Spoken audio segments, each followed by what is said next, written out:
મિત્રો, કેમ છે બધા? મજામાં ને? તો ચાલો આજે આપણે મિલેટ ઇડલી બનાવવાની છે। તેની માટે જો મેં પલાળી દીધું છે। આ મારી પાસે છે ને રાત્રે મેં પલાળી દીધું, પણ હું આથો નથી આવવા દેતી કોઈ વસ્તુનો। એટલો બધો આથાવાળું ખવાય નહીં। અને મિલેટ વસ્તુ એવી છે કે જે એકદમ હળવો ખોરાક છે, આપણું ડાયજેશન સુધરે। એટલા માટે જો હું મિલેટની ઇડલી બનાવું છું। આમાં મેં જુવાર નાખેલી છે, બધી પ્રકારની દાળ નાખેલી છે, રાગી છે, એટલે ઘણા બધા પ્રકારના મેં મિલેટ્સ એડ કર્યા છે। તો મેં રાત્રે પલાળી દીધું હતું અને તરત ને તરત સવારમાં ફ્રીજમાં મૂકી દીધું। અત્યારે હું બનાવું છું તો તમને હું બતાવીશ કે જો મેં અહીંયા બેટરને થોડીક છાશ નાખીને, હું છાશમાં નથી પલાળતી। તમને ખાટું ભાવતું હોય તો તમારે લોકોને છાશમાં, દહીંમાં, જેમાં પલાળવું હોય અથવા આથાવાળું ભાવતું હોય તો એ રીતનું પલાળવાનું છે। તો પછી મેં જો છાશ નાખીને એકદમ સરસ બેટર તૈયાર કરી લીધું છે। તો ચાલો હવે હું તમને બતાવીશ કે આપણે ઇડલી કેટલી સરસ થાય, હું તમને આજે બતાવી દઈશ।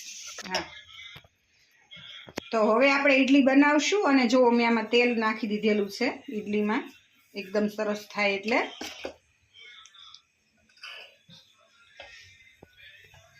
ઢોકળી ઉપર મેં ગરમ કરવા પાણી નાખીને ગરમ કરવા મૂકી દીધેલું છે। હવે હું તમને બતાવીશ। અને જે કોઈને મિલેટ ઇડલીનો લોટ મારી પાસેથી જોતો હોય તો તમે મંગાવી શકો છો। એકદમ હેલ્ધી છે, બાળકોને નાસ્તામાં પણ દઈ શકાય। મેં આમાં મીઠું અને ખાવાનો સોડો એડ કરી દીધેલો હતો અને હવે આપણે એને ઢાંકી દઈશું।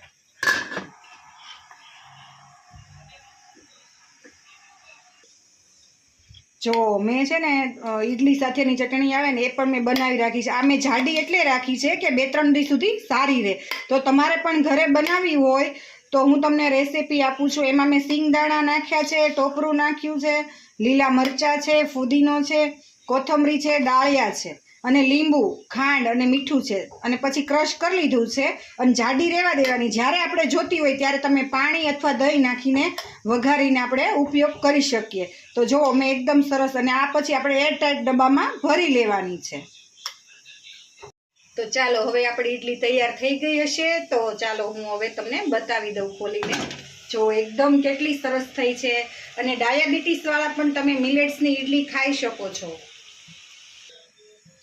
ચાલો હવે હું તમને બતાવી દઉં। પહેલાં મેં એક છે ને ડીશ કરી રાખેલી હતી,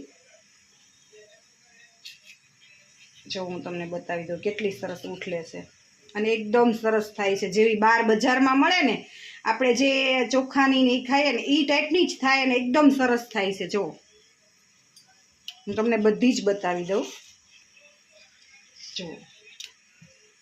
અને હવે આપણે જે ગરમ ડીશ કરી છે ને ગરમ, એ પણ હું તમને બતાવી જ દઉં છું। જો ગરમ હશે ને તો એકદમ સરસ, આમ જો કેટલી સરસ થઈ છે ને એકદમ પોચી, અને સ્વાદમાં તો આપણે જે બહાર ખાઈએ ને એના કરતાં પણ ટેસ્ટ સરસ આવે છે।